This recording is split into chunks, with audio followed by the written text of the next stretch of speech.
ভিডিওটি শুধুমাত্র এডুকেশনাল পারপাসের জন্য বানানো হয়েছে। আমি কোনো সেবি রেজিস্টার ফাইন্যান্সিয়াল অ্যাডভাইজার নয়।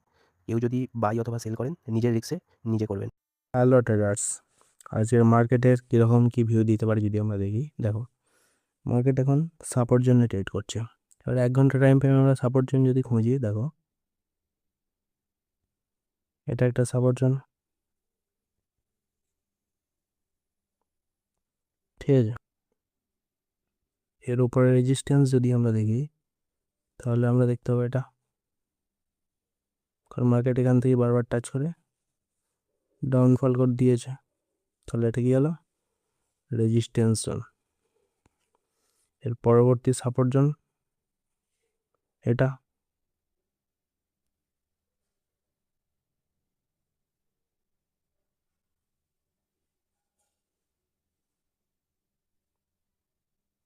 রেখে গেল সাপোর্ট জোন, ঠিক আছে।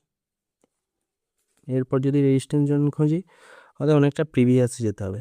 দেখো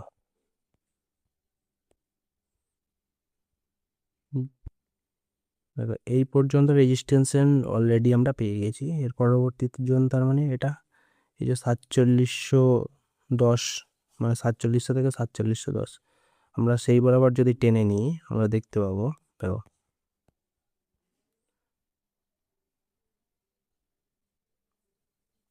এটা, ঠিক আছে। এর মার্কেটের ভিউ কী হতে পারে দেখো, 1 ঘন্টায় যদি এখানে ডব্লু প্যাটার্ন তৈরি করে, 1 ঘন্টায় মার্কেট এখান থেকে এসেছে, এসে এই ডব্লুর একটা দিক তৈরি হয়েছে, আবার এখানে এসে মার্কেট যদি এর নেকলাইন ব্রেক করে তাহলে আমরা কী করব, এই রিটেস্ট থেকে আমরা একটা ছোট্ট করে বাই সাইড প্ল্যান করব।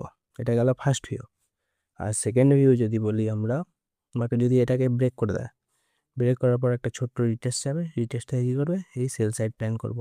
এই রিটেস্টে আমরা কী করবো, ক্যান্ডেল কনফার্মেশন পাওয়ার পরই সেল সাইড প্ল্যান করবো। এবার আমরা দেখে নেবো 15 মিনিটে মার্কেট কী করতে চাইছে, ঠিক আছে।